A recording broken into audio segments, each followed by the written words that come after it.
የ2018 ዓመተ ምህረት የስምንተኛ ክፍል ተፈታኞች ውጤት ትናንት ሰኔ 22 2018 ዓመተ ምህረት ከሰዓት የተለቀቀ ሲሆን የስድስተኛ ክፍል ውጤት ደግሞ ከሳምንት በኋላ እንደሚለቀቅ የአዲስ አበባ ከተማ ትምህርት ቢሮ ገልጿል። ሰሞኑን ከቤት አልወጣንም ነበር። ዛሬ በጣም ፈርተን ነበር። ነገር ግን እንደፈራነው አይደለም። የነገም ባናውቅም ደህና ውለናል። የኢትዮጵያ ሕዝብ በጸሎት አስቡን ሲሉ በደቡብ አፍሪካ የሚገኙ ኢትዮጵያውያን ተናገሩ። በዝርዝር እንመለስበታለን። የተባበሩት አረብ ኤሚሬቶች የኢራን ጦርነት ከተነሳ በኋላ ቀጠናዊ ስትራቴጂዋ ላይ ጉልህ ለውጥ ማድረጓን የሚጠቁሙ ምልክቶች ተስተውለዋል ተባለ። የእንጦጦ ቀበና የወንዝ ዳርቻ ፕሮጀክት በጠቅላይ ሚኒስትር አብይ አህመድ ተመርቆ ለሕዝብ አገልግሎት ይፋ ተደርጓል። ጤና ይስጥልኝ ክቡራንና ክቡራት የቻናሌ ቤተሰቦች፣ ለሰዓቱ ያዘጋጇቸውን አጫጭር ዘገባዎች ወደ እናንተ ይዤ ቀርቤያለሁ። እስከ ፍጻሜው ድረስ እንድትከታተሉኝ በአክብሮት እየጠየቁ ለቻናሉ አዲስ ከሆናችሁ ሰብስክራይብ እንዲሁም ላይክ እና ሼር ማድረግ እንዳይዘነጋ። ወደ ዝርዝር ዜናዎች አልፋለሁ።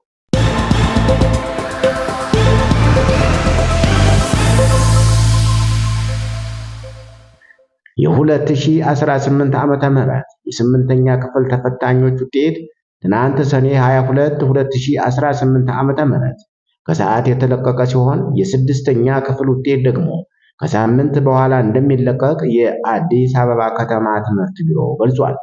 የቢሮው ኃላፊ ዘለላ ሙላቱ ወይም ዶክተር የስምንተኛ ክፍል ውጤት ዛሬ ይፋ እንደሚደረግ አሳውቀዋል።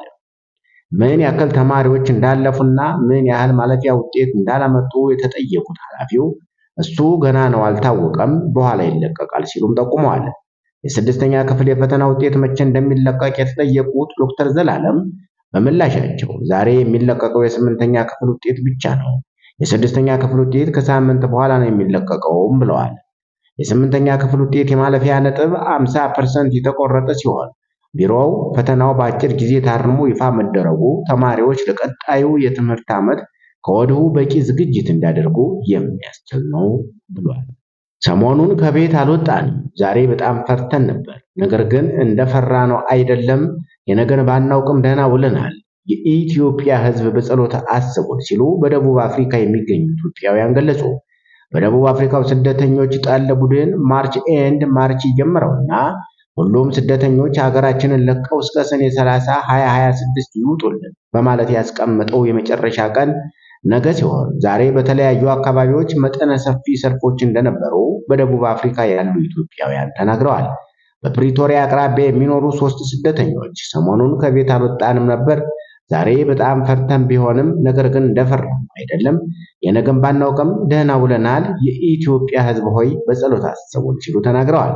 የሀገሪቱ መንግስት የንግድ ተቋሞች እንዳይዘጉና በየአካባቢው የተጠናከረ የጸጥታ ኃይል ቢመደብም ከሰሞኑ በርካታ ሱቆች ዝግ መሆናቸውንና ከከተማ ወጣ ባሉ አካባቢዎች ሱቆች ያሏቸው ኢትዮጵያውያን ዘግተው በከተማ በመምጣት ሌሎች ጋር እየኖሩ ነው ገልጸዋል።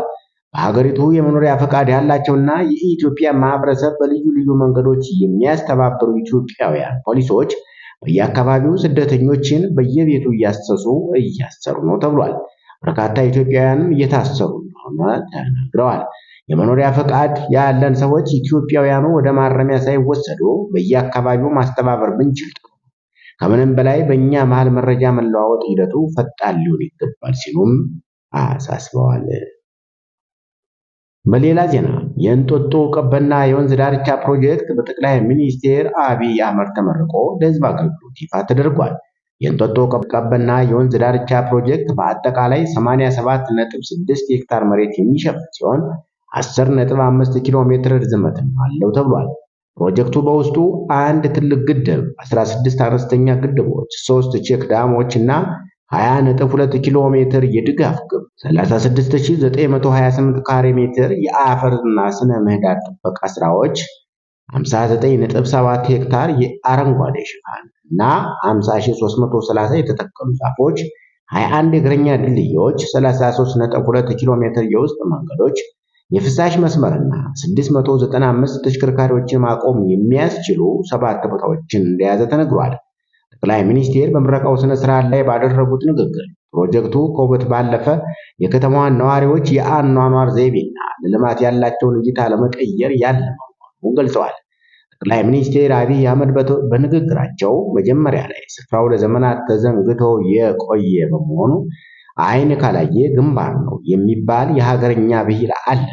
ዓይንን ገልጦ ማየት ካልተቻለ ልክ እንደ ግንባር ተልእኮንና ዋና ስራውን ያጠዋል ያሉ ሲሆን የቀበና ወንዝ ዳርቻ አሁን የያዘውን መልክ ሊይዝ እንደሚችል አስቀድሞ ማለምና ማየት መቻሉ ለስራው መሳካት መነሻ መሆኑን ጠቁመዋል። ስራው በዋናነት በቦታ በጉዞና በሰዎች ላይ ያተኮረ መሆኑንና ለታዳጊዎች ምቹ ስፍራ ለመፍጠር ያለ አስረድተዋል። ዜጎችና ታዳጊ ልጆች ሀገራቸውን እየወደዱና በሀገራቸው እየቧረቁ ማደግ አለባቸው የሚል ቁጭትና እምነት ነበረን ሲሉም አክለዋል።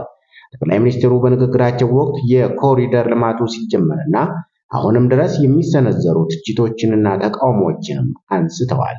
በተለይም ስራው አይሳካም የሚሉ ድምጾች መኖራቸውን ጠቅሰው ውጤቱ ግን በተግባር መታየቱን ገልጸዋል። አትችሉም፣ አይሳካላችሁም፣ አታከናውኑም የሚሉ ብዙ ድምጾች አሉ።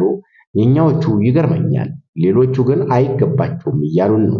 የለም ይገባናል፣ የለም እንችላለን ሲሉ ምላሽ ሰጥተዋል። ይህ ፕሮጀክት የብዙ ሰዎች ድካም፣ የእውቀትና የሀብት መደመር ውጤት መሆኑን አስገንዝበዋል። ከአካባቢ ጥበቃ ረገድ ፕሮጀክቱ ስላለው ፋይዳ ሲያብራሩም በወንዝ ዳርቻው ላይ የተተከሉ የፍራፍሬ ዛፎች ተፈጥሮን ወደ ከተማዋ እንደሚመልሱ ጠቁመዋል። ተፈጥሮ መንከባከብ ካልተቻለ ውጤቱ አስከፊ እንደሚሆን ያስጠነቀቁት ጠቅላይ ሚኒስትሩ ከተፈጥሮ ጋር ተስማምተን መኖር ካልቻል የተፈጥሮ ቅጣት ከባድ ነው በማለት ለአካባቢ ንጽህናና ጥበቃ ትኩረት እንዲሰጥ አሳስበዋል። አዲስ አበባ አሁንም ቢሆን ያልተነኩና ሊለሙ የሚገባቸው ሰፊ ፖቴንሻሎች እንዳሏትም ጠቅሰዋል። እውነት ለመናገር አሁንም አላየንም፣ ብዙ መታየት የሚገባቸው መሰራት የሚገባቸውና መጨከን የሚገባቸው ጉዳዮች አሉ ያሉት ጠቅላይ ሚኒስትሩ ነዋሪዎች ከተማቸውን የመንከባከብና የማሳመር ባህል እንዲያዳብሩ ጥሪ አቅርበዋል። ጠቅላይ ሚኒስትሩ የአዲስ አበባ ከተማ ነዋሪዎች የሚገባቸው እንዲህ ያለው ነገር ነው ያሉ ሲሆን መቆሸሽ እኛ አይገባንም፣ መጠልሸት እኛ አይገባንም፣ ማነስ እኛ አይገባንም፣ ሌላ ቦታ እየሄዱ መቅናት እኛ አይገባንም በማለት ሰርቶ ማሳየት እንደሚቻል ገንዝበዋል። በሌላ ዜና የተባበሩት አረብ ኤሚሬቶች የኢራን ጦርነት ከተነሳ በኋላ ቀጠናዊ ስትራቴጂዋ ላይ ጉልህ ለውጥ ማድረጓን የሚጠቁሙ ምልክቶች ተስተውለዋል ተባለ። በቀጠናው የተባበሩት አረብ ኤሚሬቶች ከንግድ ከፋይናንስና ከኢንቨስትመንት አንጻር ማዕከል ተደርጋ ትወሰዳለች። የኢራን ጦርነትን ተከትለው የመጡት ለውጦች ደግሞ ደህንነት ላይ ያተኮሩ ናቸው። ሀገሪቱ ግጭትን ለመሸሽ ብትሞክረም በኢራን ጦርነት ምክንያት ጫና ውስጥ ወድቃለች። ኢራን በተባበሩት አረብ ኤሚሬቶች ግዛት ላይ ጥቃት መፈጸሟ ምን ያህል ተጋላጭ ሀገር እንደሆነች አሳይቷል።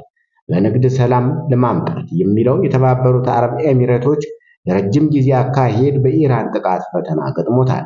ይህ አካሄድ ያለ ጠንካራ የደህንነት ማዕቀፍ ብዙ እንደማያራምድ የተረዳችው የተባበሩት አረብ ኤሚሬቶች ቁልፍ አጋሮቿ ከሆኑት አሜሪካና እስራኤል ጋር ወታደራዊ ትስስሯን ማጠንከር መርጣለች።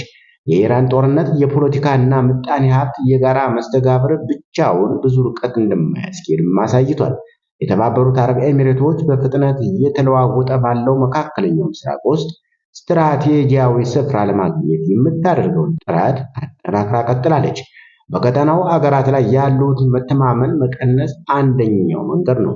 የፖለቲካ የምጣኔ ሀብትና የኢነርጂ ፍላጎቷን ለማሟላት በተሻለ አንጻር ነፃነት በቀጠናው ውጭ መመልከት መጣለች። ለዚህም ማሳያ ከህንድ፣ ከዩክሬን፣ ከግሪክ፣ ከቆጵሮስና ከኢትዮጵያ ጋር ያላትን ትስስር ማጠናከሯ ነው።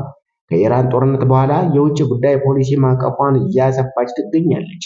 ይህም አዲስ እየመጡ ያሉትን ቀጠናዊ የጂኦ ፖለቲካዊ ትስስሮችን ወይም የሳውዲ አረቢያ፣ ቱርክ፣ ግብፅና ፓኪስታን መገዳደር የምትችልበት መንገድ ነው። ከኢራን ጦርነት በፊት አገሪቱ ስትከተል የነበረው ፖሊሲ አሁን ላይ ለውጦች ማድረጓን ከሚያሳዩ ምሳሌዎች አንደኛው ቀጠናዊ ሚናዋ የተለየ መሆኑ ነው። ክቡራንና ክቡራት የቻናሌ ቤተሰቦች እናንተን ይመጥናሉ ብዬ ያዘጋጇቸው የሰዓቱ አጫጭር ዘገባዎች እስካሁን የተከታተላችኋቸውን ይመስሉ ነበር።